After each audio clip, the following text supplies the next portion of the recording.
এখানে আসার পর দেখলাম যে এটা একটু ওপেন, একটু জেনারসিটি আছে স্পেসটার মধ্যে, মানে একটু লিকেজ আছে, ভিজুয়াল লিকেজ হয়তো আউটডোরের জন্য।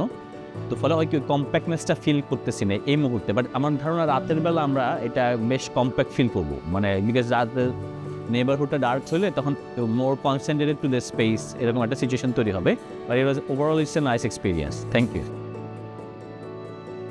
এটা একটা খুব ইউথফুল একটা ভাইব আছে, এবং আমার মনে হয় এই ভাইবটা এবং স্ট্রিট ফুডের যে থাইল্যান্ডের স্ট্রিট ফুডের ভাইবটা, I think the designer is manage to actually capture that.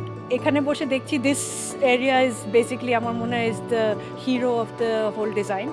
So এই জন্য আমি এখানে বসে করছি, এবং আমার মনে হয় যে এটা is a nice attraction.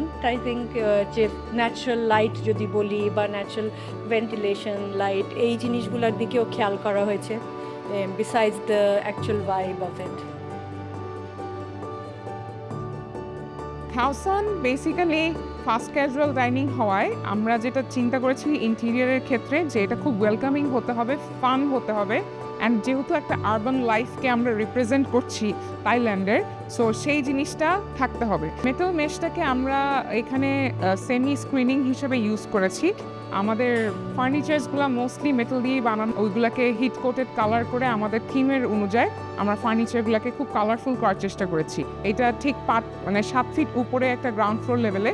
So আমরা যেই আউটার পেরিফেরিটা সেটার স্ক্রিনিংটাতে অনেকগুলো গাছ ইউজ করেছি।